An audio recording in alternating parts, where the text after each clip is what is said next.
When he see the monoski, you see that he starts trembling and shaking the hands and legs.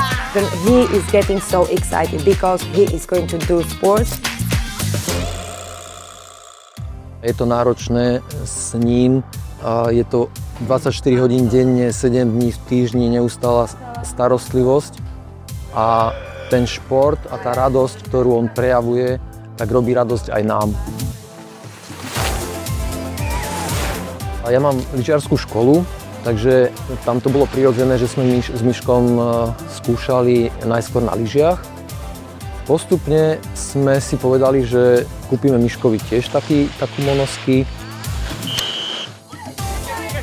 Tak sme dostali príležitosť sa zúčastniť ako MATP športovec majstrovstiev Slovenska v lyžovaní. Ale tam sme tiež mohli ukázať, že sa dá lyžovať aj na monosky, aj s veľkým zdravotným znevýhodnením.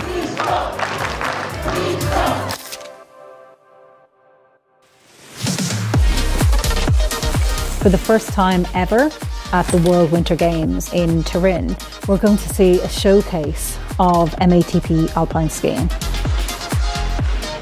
Michael and his coach are going to showcase to the world that people with profound disabilities can access and should access some of our winter sports as well.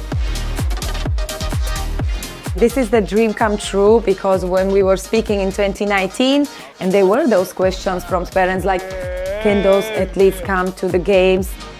Ale viete, to vyššie je to, že človek chce sprostredkovať tú radosť aj iným ľuďom a poskytnúť im to, čo my prežívame s Miškom na tej monosky.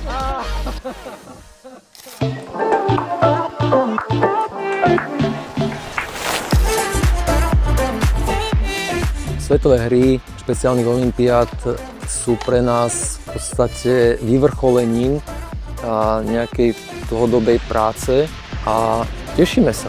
Naozaj sa tešíme, že môžeme byť súčasťou tejto veľkej rodiny. We're using a winter sport to kind of show that everybody needs to be given that opportunity to come down a mountain at full speed.